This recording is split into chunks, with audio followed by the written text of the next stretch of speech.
Now, today we're going to be kind of talking about the base pillars of the sustainable design goals. You know, what's really going to hold everything up. And so this is talking about structure. And we all understand structure, right? You have to have a strong foundation or the structure collapses. You have to have strong walls, floors, ceilings, or the structure collapses. And you have to have a strong roof or the structure collapses. Anybody that's carrying your errors and omissions insurance, you know all about why we do these things. So if you've ever constructed any kind of structure out there, there we go, it's critical how you stack the components together and that you have an understanding of the materials that you're working with. Doesn't matter if it's concrete, steel, and wood, or sugar and flour. If you fail to understand the basic principles, what happens? Yep, structural failure. Now with a cake, that's nothing good for the baker or the bride and groom. But when you're talking about a building, it becomes a lot more catastrophic. What if we were talking about the structure of society collapsing? What about the structure of global and local economies collapsing? How about if the structure of the entire planet collapses? Now we're getting into things that are a lot more cataclysmic. Yet, we are undermining the structures of humanity and the planet every day, every single one of us on the planet. And it's kind of like water dripping into the foundation of a building over a period of years. We're eroding away at that foundation, and that can lead to tragic failure and devastation. We are just now really becoming aware that we have been essentially dripping water onto the foundation underneath ourselves and the planet for millennia. Now, what's going to happen when those structural supports collapse? That's what the United Nations sought to address when they developed the 17 Sustainable Development Goals Initiative. Now, the UN Sustainable Development Goals, or SDGs, they really represent this aspiration of the people of the United Nations for a more sustainable future. And they were actually adopted by all the members of the UN back in September 2015.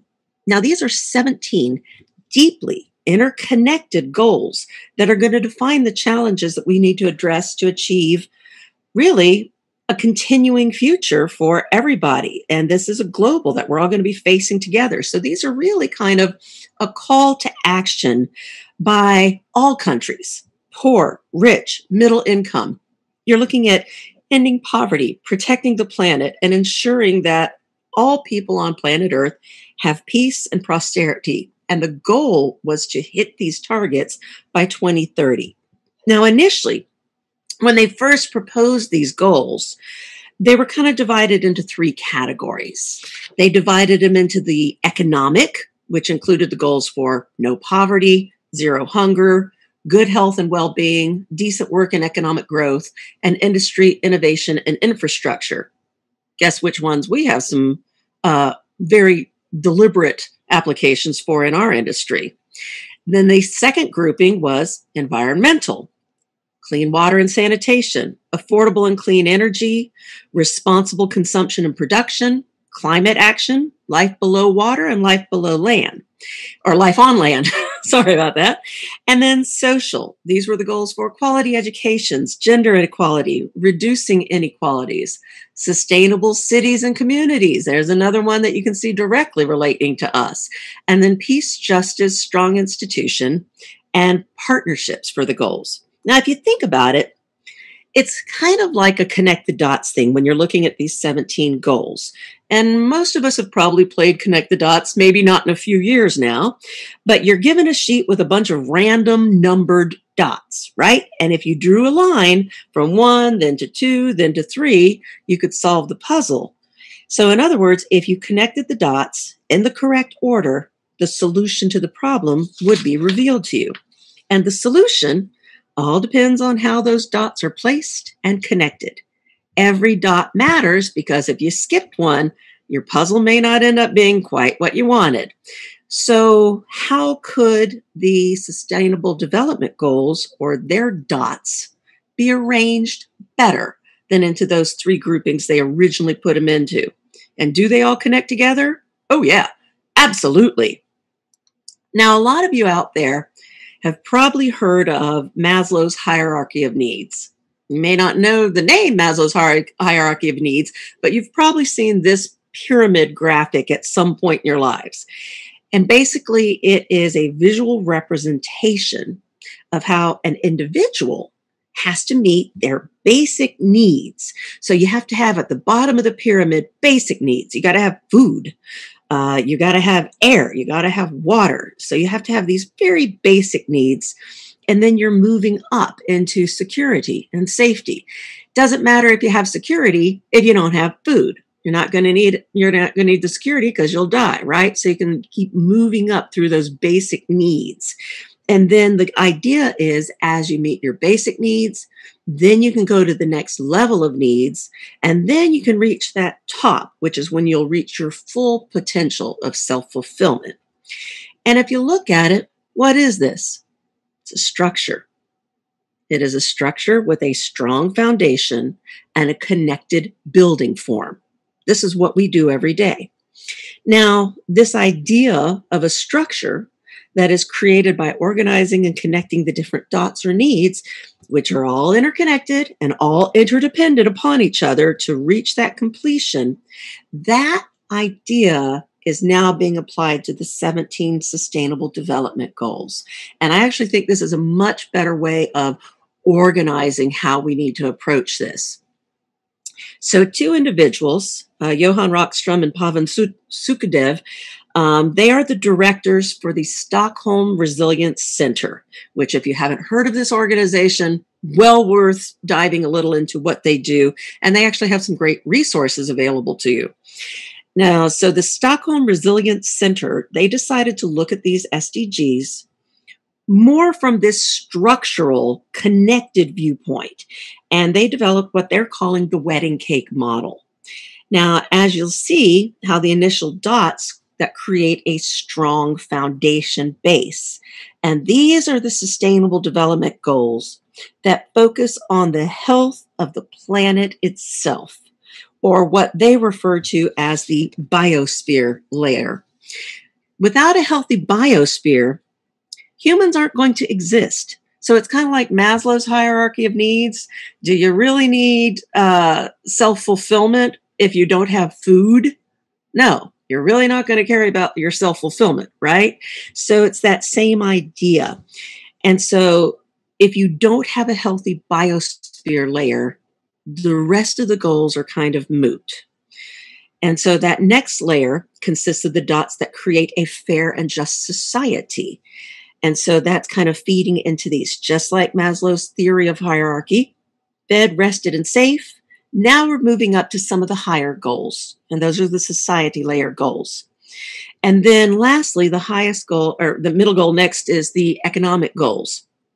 So that's getting kind of more strong, more interconnected, and it's a direct contrast to right now, if you think about it, pretty much every world economic model out there is economics first, and then we'll go back and take care of the other stuff.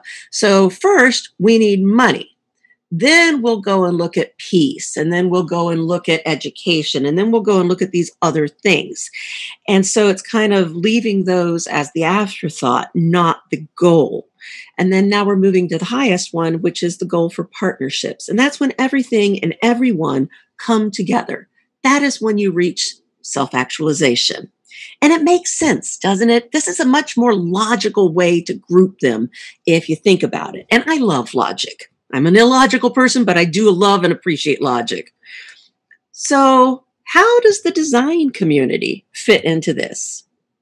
What dot are you in the solution to this puzzle? And we are all dots in this puzzle. We may be multiple dots. How do we actually connect all these things together? So we're going to be taking a look right now. Today, we're going to be focusing on the 4 core pillars of that biosphere. And then in a secondary course, I'm going to kind of take the rest of them and start weaving them together for you. And then they're all going to root back to what we're talking about today with the basic pillars.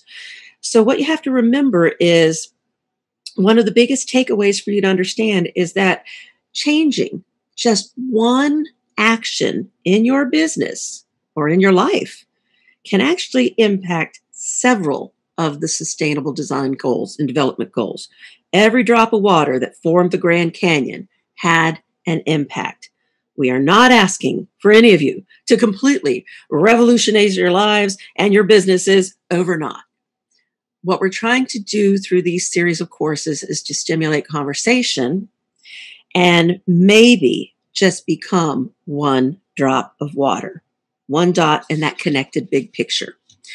So biodiversity. Now, this is not a word that we discussed a lot in architecture and design school, was it? Really wasn't on the curriculum back then. But one thing that connects all of the goals is their impact on the planet's biodiversity. So biodiversity is in and of itself not one of the goals. It is instead part of all of the goals. So I'm going to speak briefly about biodiversity, and then as we're going through some of the sustainable development goals, both in this class and in the follow-up one, I want you to keep this in the back of your mind. And I want you to try to think how what we do every day, every decision we make every day, has a much broader impact on the planet and everything that exists on the planet. So biodiversity is the variety among all living organisms and also everything they are a part of, which includes diversity within the species, between the species, and within and between different ecosystems. So in other words, all of the life on Earth, both flora, all the plants, and fauna, all the bioorganisms, and how they all relate and interact with each other. That is biodiversity. Humans are not the only inhabitants on this planet. I know, shocking, truly. We act like we are, but we're not. And so the other problem is that, sadly, we're one of probably the most destructive of all the inhabitants on the planet. So there's an organization called the Intergovernmental Science Policy Platform on Biodiversity and Ecosystem Services. You gotta love a long name. So they've actually gone with the acronym IPBES. And this is actually a global intergovernmental organization. And their purpose is to improve the interface between science and the policy of governments on the issues of biodiversity and ecosystems. So to help achieve the goal, they're actually working with the United Nations Environment Program, which had a big hand in the Sustainable Development Goals. See how our dots are already starting to connect? And in 2019, they published a seminal work, the first of its kind, and a landmark report on the biodiversity and health of the planetary ecosystem. And this report yielded some pretty eye-opening information. Now, some of the key findings were I'm going to call it a reality slap. Namely, 75% of the land-based environment has been significantly altered by human action. 75% of planet Earth, we have done things to it, most of it not for the best. This could be everything from farming and mining to urban sprawl. We have a hand in that, don't we? And pollution. And 66% of marine-based environments have been significantly altered by human actions. Now, that's everything from raw sewage, pollution, which construction industry has a big hand in, overfishing, and myriad other actions. So 85% of the planet's wetlands have been lost. 85%. Close to 1 million species are at risk of extinction solely from human activities. We are the infestation on this planet. Now, while understanding that polar bears could completely cease to exist, completely wiped from planet Earth in less than 80 years, we're talking about complete eradication of countless bioorganisms and plants. Now, this Living Planet Report 2020 that was published by the World Wildlife Foundation after 2 years of extensive research, it actually revealed a global species loss of 68% in less than 50 years. Let that sink in. 68% of species will cease to be on planet Earth in 50 years, mostly from human activity. Now, during the course of most of our lifespans, that is the planet lost 68% of its species of flora and fauna.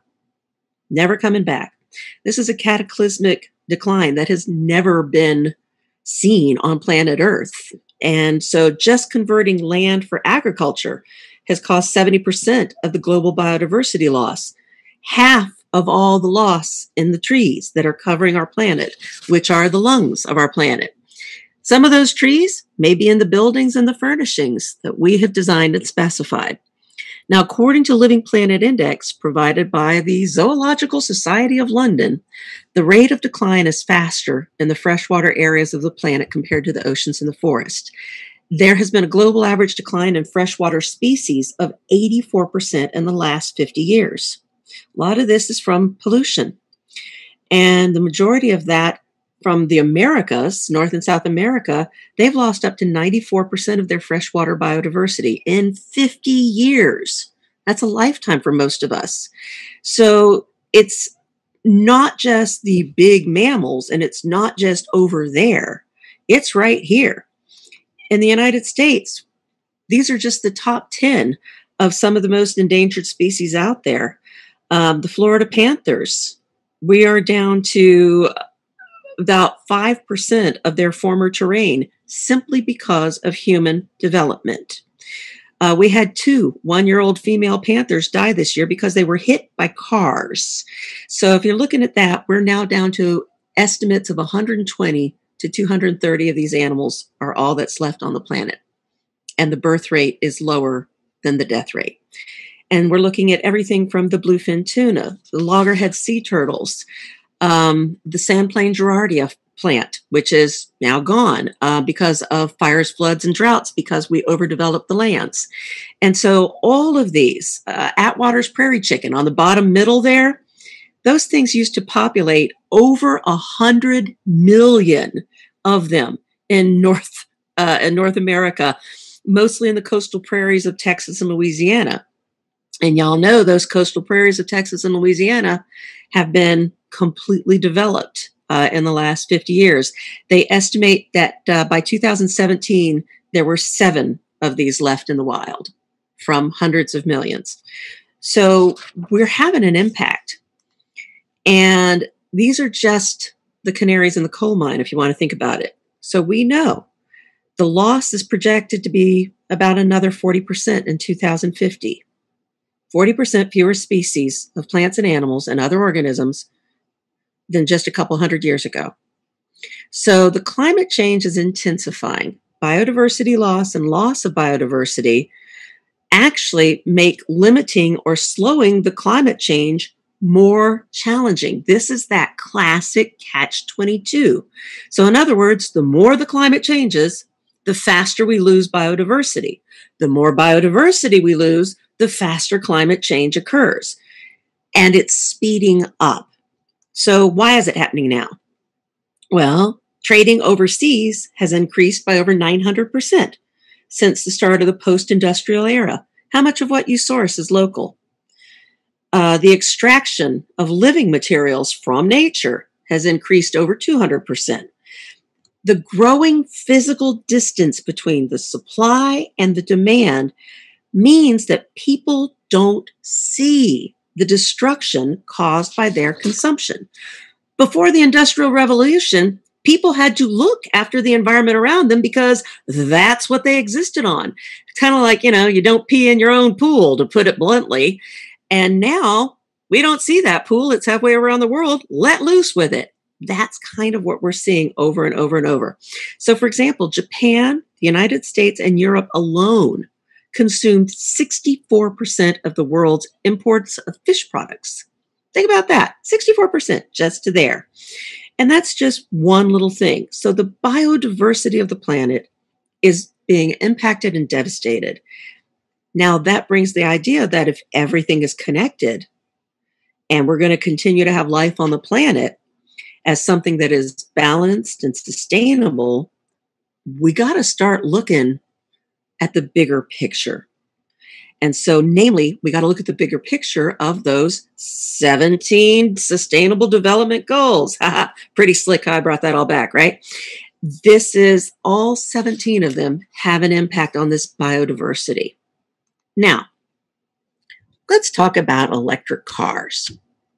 We're talking about biodiversity, how we impact through our everyday existence the rest of all the living organisms, plants, mammals, you name it, on planet Earth. Now, I want you to think about how can an electric car affect biodiversity? And I want you to think big picture, like a rich, complex, connected, interconnected, diverse ecosystem. So let's think about this. Electric cars. They'll reduce carbon dioxide emissions, which will help with the greenhouse effect, right? Yay! Maybe.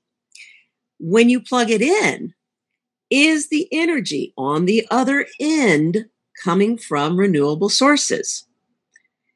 If the energy on the other end is coming from a municipal coal-burning electric power plant, are you really doing that much better? You got to think of a little bit more of the whole loop. How about this one? Is that car manufactured locally?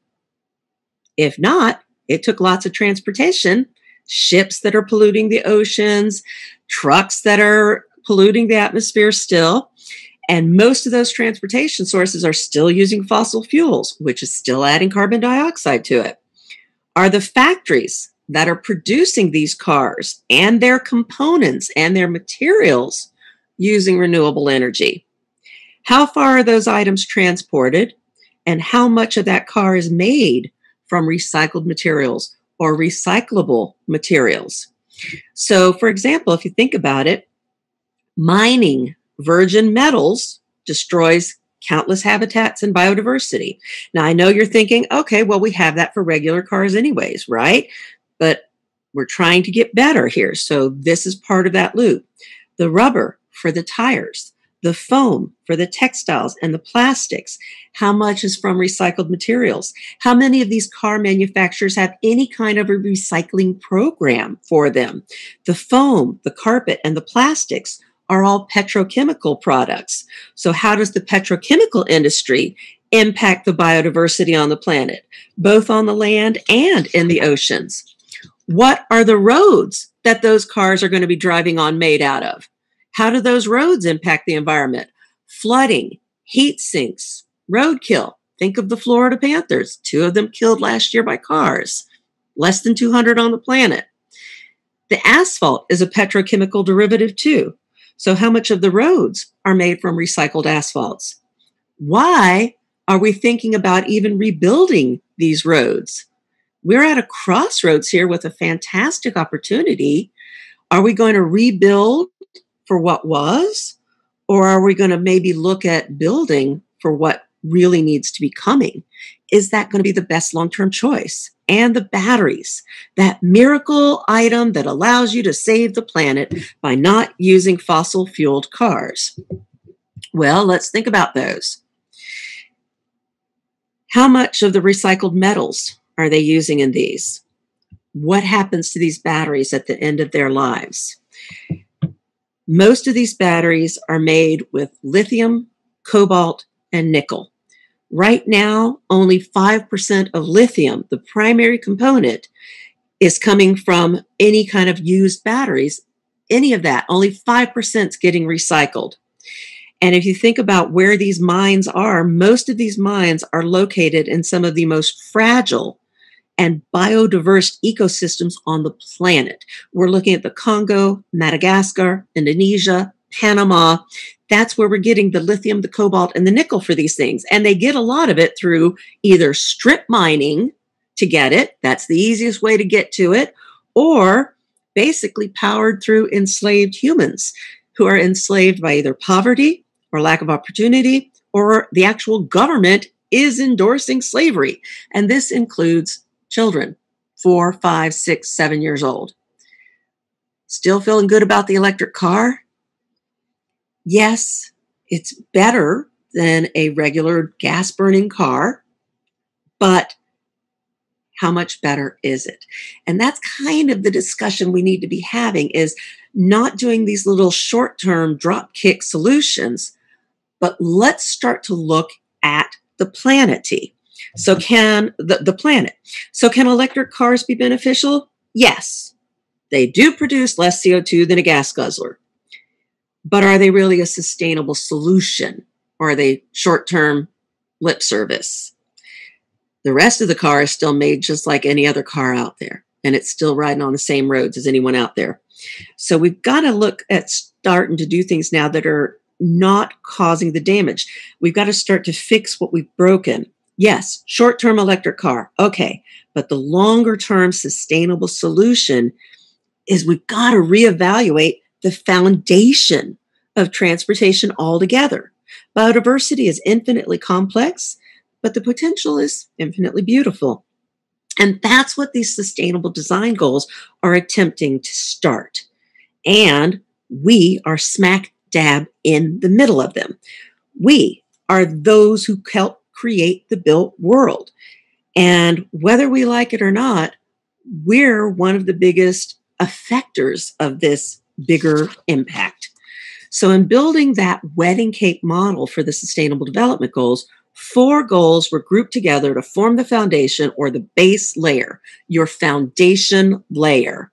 And this is the biosphere. They are clean water and sanitation, life on water, life on land, and climate action. Now, these goals are the core pillars that are going to support the rest of the structure. And each of these areas is distinct, but with any ecosystem, they're interconnected, interrelated. So just as the foundation of the building is key, without a strong, well-designed, constructed support, the building will fail. So too is the strength of the biosphere to human existence.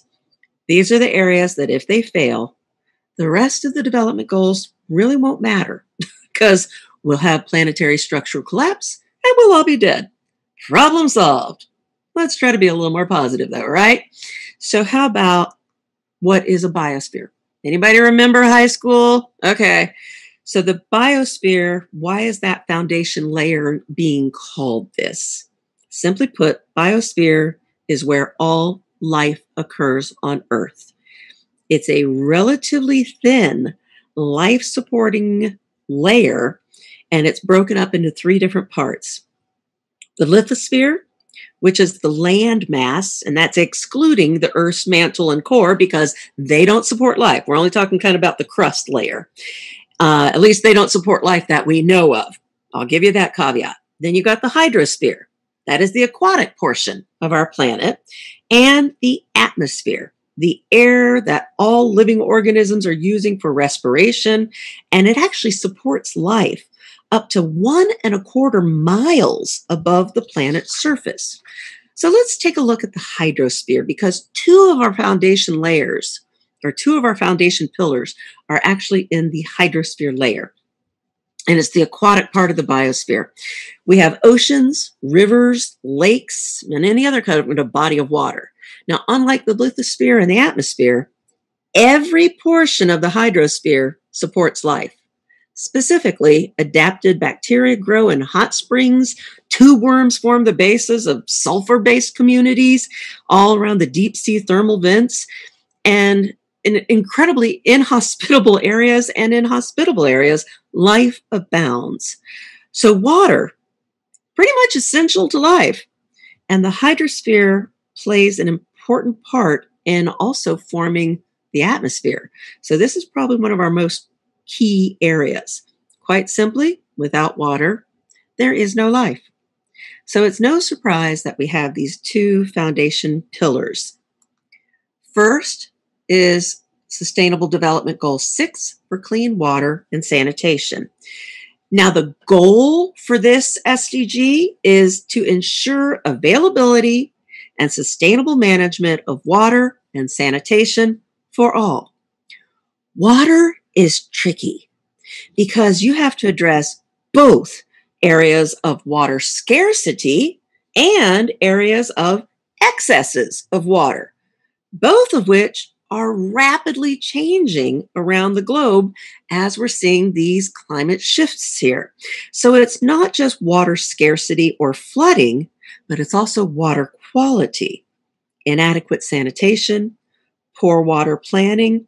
These can have enormous impacts on everything from food supplies, work opportunities, educational opportunities, health, disease, and of course, sustainable communities. So the challenge to ensure whether you have availability and sustainable management of water and sanitation, this is actually one of the most critical and one of the most difficult of the development goals.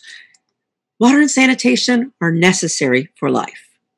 United Nations projects that global water demand is going to outstrip supply by 40% by 2030. Let me say that again. Global water demand is going to outstrip the supply by 40% in a 9-year period. That is kind of shocking. This is things like cities in India and South Africa. We're hearing cities of massive size running out of potable water now. This is going on now. In the United States, we've seen this in several cities in the U.S., El Paso, San Antonio, Houston, Salt Lake City, Atlanta, Los Angeles, San Francisco, Miami. They're all facing issues of water scarcity. Yes, I said Miami and water scarcity. Miami's got plenty of salt water. They don't have a lot of fresh water. And they keep having flooding, which is contaminating the fresh water supplies. So pretty soon you'll be in Miami surrounded by water everywhere and not a drop to drink. So water, climate change, and the built world are inextricably linked. Climate change is causing weather patterns to shift. It's exacerbating drought in some areas, increasing rainfall in others. And when drought is an issue, energy required to deliver water, that exacerbates the energy and the carbon challenges. Good golly Moses, we are in a catch-22 of all kinds here. So buildings, that's us, that take advantage of rainfall where clean water is scarce and critical, those buildings have to be designed so that the rainwater can be harvested, purified, and repurposed and maybe turned into potable water. In areas where rainwater does not need to be collected for drinking water, buildings in urban areas have to be designed so that the rainwater can enter the groundwater without being mixed with waste and polluted in other ways. 1 in 3 people now live without sanitation. 1 in 3 people on planet Earth do not have adequate sanitation. Disease and death, that follows. Buildings and infrastructure that can incorporate adequate sanitation as well as the proper disposal of waste. This is critical to the health and safety of millions of people. And we're looking at more and more urban concentration exploding. So creating these urban areas and these settlements, the buildings have to be able to design to withstand the changes to water and drought and flood and everything else and still have adequate sanitation. We are in the middle of that. So how does water and sewage affect you? How do you see it in your everyday life? You ever have to go a whole day with your water supply cut off? You wake up and your condo or the city had to shut off your water and they didn't tell you they were going to do this. Some of you may have been in mid-shower when they decided to do this. So you wake up in your condo, they've turned it off, and you have nothing. No toilet flushing, no bathing, no clothes washing, no dishwashing, no hand washing, no drinking, very limited cooking. Most Americans have no clue how lucky we are to go anywhere in this country and turn on the tap and have potable water. Now imagine it wasn't there. Water scarcity is affecting more than 40% of the global population, and it is increasing. How about this? Do you enjoy eating? Well, flood and drought could have a dramatic impact on the food chain. Imagine having to dig a latrine in your own backyard. What if you live in an apartment building?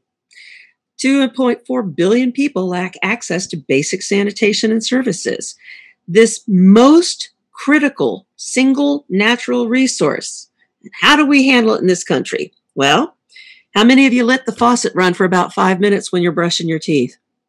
How many large commercial cooling towers that use vast amounts of fresh water that is then contaminated after use are we designing and building without thinking about that? And my favorite, the single largest irrigated crop in the United States is grass. I'm talking about lawn here, not the fun grass. So while these areas of the planet and the United States are drying up and catching fire, or you're about parts of the world where little girls walk 6 to 8 hours every day to get their family's daily water instead of going to school for 6 to 8 hours, other parts of the world are experiencing record flooding. And a lot of that is man-made because we have been covering the planet with impervious materials. And we're destroying crops and communities. So the key targets that have been identified for where the built world can have an impact on water and sanitation are safe and affordable drinking water to achieve universal and equitable access to safe and affordable drinking water through infrastructure initiatives.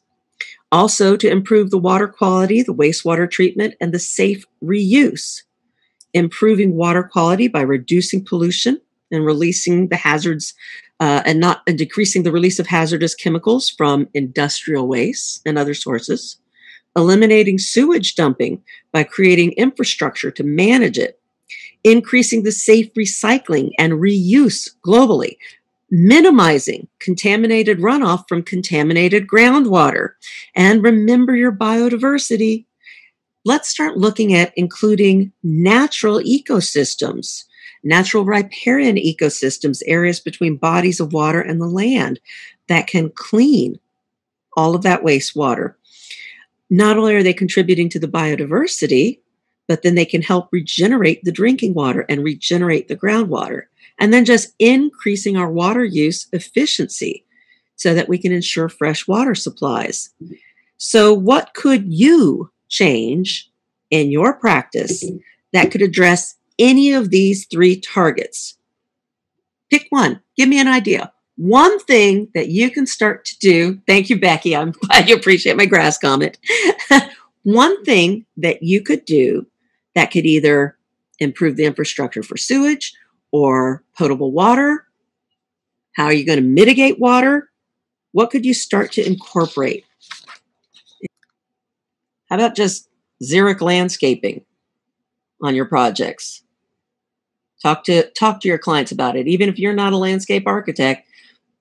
Yeah, change to native plants and grasses, paying attention to the rest of that.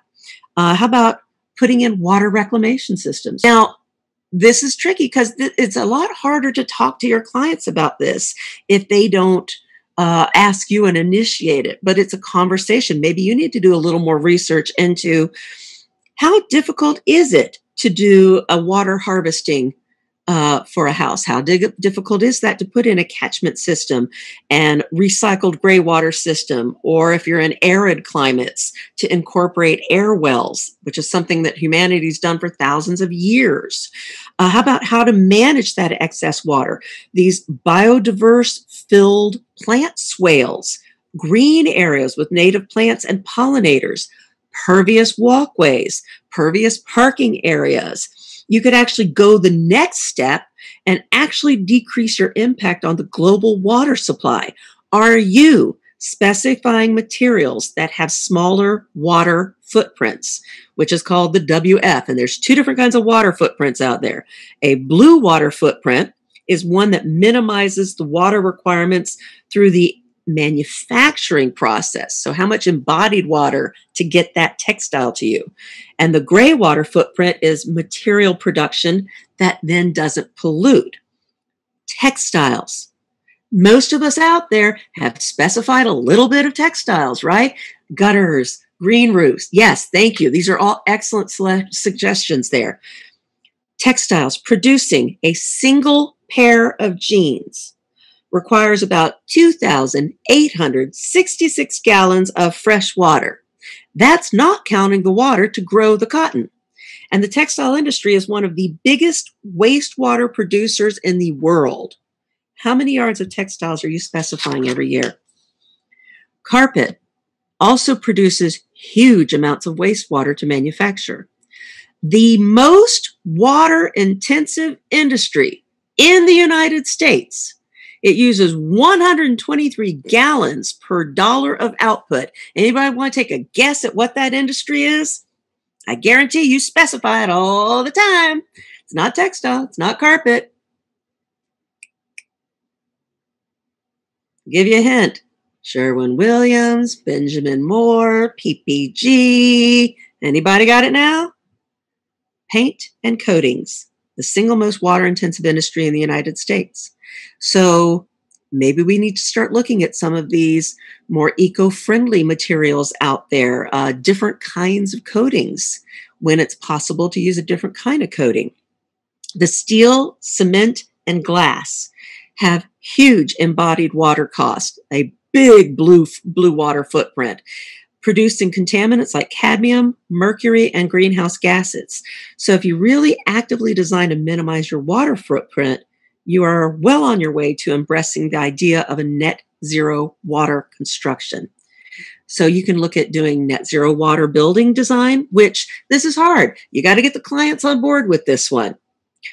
But the idea of maybe what you're specifying to go into a standard building, that can also have a huge impact on the water and your water footprint. Net zero water buildings, ideally, they have a completely closed water loop. You harvest, use, and treat all the water and wastewater the building needs on site. Very hard to achieve. But it is happening. Both LEED as coming up with some net zero water designs and water certifications that you may want to look into, that you can actually get a LEED net zero water certification. And then the second big governing body that you may want to look into is the Living Building Challenge. They also have net zero water certifications. And think about that. In the next 10 years, water is going to be the game changer. So those of us that are water wise in our design can really get a competitive edge. Life below water. This is another one of our pillars here. And the goal is to conserve and sustainably use the oceans, seas, and marine resources. So what the heck does that have to do with you, right? Unless you are building yachts and ships or maybe designing an offshore oil rig or two, right? We have nothing to do with the oceans. No, surprise, we do. Life below water in the oceans. How would that affect somebody who, say, lives in Iowa? Well, the oceans provide 70% of the oxygen we breathe and over 97% of the world's water supply. And the oceans are absorbing all that carbon dioxide emission from the atmosphere. One more time, 70% of the oxygen you breathe is coming from the oceans. So yeah, the health of the oceans affects everyone every day. What about the fact that you are now eating plastic? Every day you are consuming plastic in your food. The plastic waste from the last several decades has entered our food chain, and it is broken down into microplastics through the oceans. Then the sea life ate it. Then the seabirds ate them. Then the mammals on the shore ate them. And now we are consuming microplastics at a quantity of almost a credit card worth of plastic every week. You're eating a credit card every week. And my sister is a scientist, and she sent me an article that they are now studying how microplastics can break down our cellular structure in our bodies. So, yeah, oceans, that's us. How does the built world affect the oceans? Two biggest things. Pollution. We have got to prevent and reduce marine pollution of all kinds from land-based activities, and reducing ocean acidification, reducing the carbon dioxide emissions. Pollution is now creating dead zones in the ocean. So contaminated water runoff and discharge, which has everything from pesticides, nitrogen, human waste, these contaminants are making algae overgrow. When that algae sinks and decomposes in the water, the decomposition consumes all of the oxygen, which then kills off all of the marine life, and it creates a hypoxic, oxygen-free area that will suffocate anything that enters them. These are called dead zones. Just the name tells you, not good, right? And There are over 500 of these. One of the largest on the planet is 8,776 square miles, which is about the size of the state of New Jersey, and it's off the coast of Louisiana. Where do you think that started? Mississippi River, right? All that stuff we built that flushes into there. So we are now dealing with a new continent forming, which is the Great Pacific Garbage Patch, sometimes being referred to as plastopia. And that is this entire area of the Pacific Ocean between the territorial United States and Hawaii. And it's growing. Ocean acidification is being caused because we're pumping out so much CO2, and the ocean absorbs that CO2, that we are changing the pH of the ocean. Now, the pH level right now is about 8.1, which is alkaline. As the ocean continues to absorb CO2, the pH level decreases and becomes acidic. Anything that's used to living in an alkaline environment will die in an acidic environment. So we're already seeing this in coral reefs around the planet. How can design make a difference? What can you do to decrease pollution and acidification? How about things like smart specifying?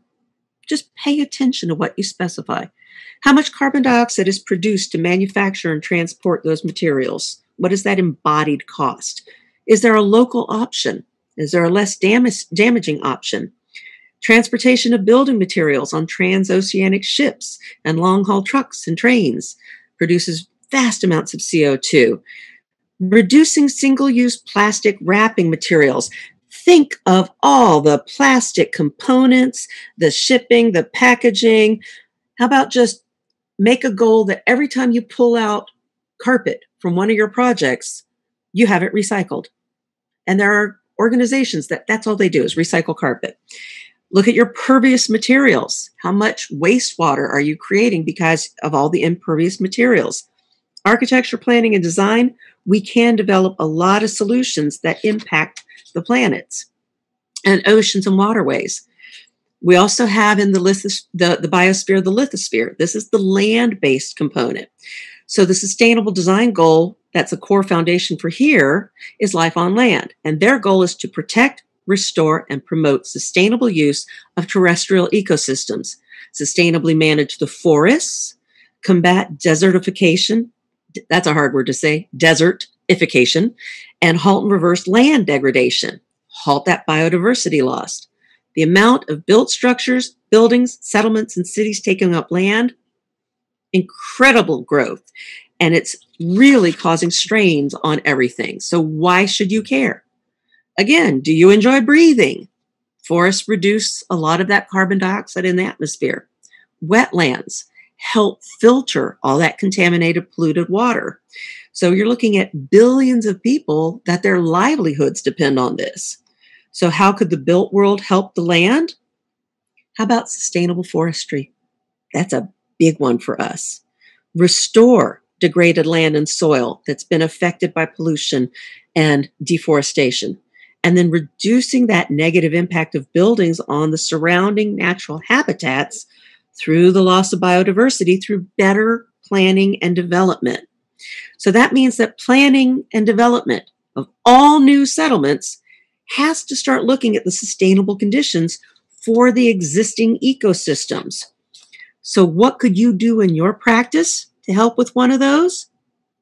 Look at things from a bigger angle. Be aware of what you specify. Again, smart specifying. This dot keeps connecting through all of them. Think of all the wood-based materials on your job. Everything from structural framing to cladding to flooring to furniture to cabinets. Verify, are they from sustainably managed forests? Are they local so that you have less embodied energy to get them to you? Or better yet, reuse existing materials or salvaged materials. How about stop bulldozing everything in sight and building on sterilized land? Use that existing topography, the flora, the fauna. Those should be the basis of the initial design. Incorporate them into the buildings and the settlements so that they coexist. And in existing settlements, work to restore those natural networks out there. Again, everything from pocket parks to Insect hotels are being added into cities now. Large-scale planning projects that establish the reestablishment of nature. We're seeing this starting to happen in big cities, suburbs, farmland, just paying attention to that. And our last one is the biosphere. Now, this is the atmosphere, hugely impacted by greenhouse gases. It's that lovely, tiny, microscopically thin gaseous envelope that keeps us from being fried by the sun. We call it air. We kind of need it. I think this is a good one to have as a pillar, don't you? Air. Not going to live too long without that one. So the impact from the increase of carbon dioxide in the atmosphere, this is going to have ripples. Why should you care? What can we do? The building sector is the single largest consumer of energy and producer of greenhouse gas emissions on the planet. It's us. So the sustainable goal for climate action is one that the building industry can impact substantially. The goal is to take action to combat climate change and its impact. Now, climate change is natural. The planet's gone through these cycles before. The Earth is 4.5, I think, billion years old now. So the problem is what we're experiencing now is happening very fast, and it's being attributed almost solely to humans. Greenhouse gas emissions are at their highest level in mankind's recorded history. Okay, here's a trivia question for you. What exactly are greenhouse gases? Can anybody name one? Can you name 3? Come on, give me a greenhouse gas. Got a couple of minutes here. Come on. Give me one. I'll give you the easy one. Anybody want to try? What is a greenhouse gas? Do. No? Nobody wants to take a shot? CO2. There you go. I'm not making it hard. You can go for the low-hanging fruit. The greenhouse gases: carbon dioxide, methane, nitrous oxide, ozone, chlorofluorocarbons. Remember the CFCs? They took away our hairspray back in the 80s. Carbon monoxide and sulfur dioxide. So greenhouse gas simply means just like a glass greenhouse where you got the light coming through and it heats up inside and it keeps the plants healthy in the wintertime. We're turning our entire planet into that. The heat from the sun is coming in, which we need. If you don't have that, the planet would be a frozen wasteland. Problem is it's coming in too fast and it's heating up too much. And the Paris Agreement that a lot of you probably have heard about is seeking to limit further temperature increase. And they're trying to keep it down to about 1.5 degrees Celsius increase. That's 2.7 degrees Fahrenheit. Now, to show you how much a 0.5 degree Celsius, the difference between 1.5 Celsius and 2 Celsius can mean, consider this. If we go up 0.5 degree Celsius more, heat waves will last 1/3 longer, rainstorms will be 1/3 more intense, sea levels will be 1/3 higher, and at 1.5 degrees Celsius increase, coral reefs can adapt. At 2 degrees Celsius increase, coral reefs die. By 2100, gone. 1.5 degrees, the Mediterranean area will have 9% less fresh water. 2 degrees, 18% less. So how about food? 1.5 degrees Celsius, you can still produce wheat and soy. At 2 degrees Celsius, you cannot produce either. And we've already reached the thermal limit for corn. So what does that have to do with us?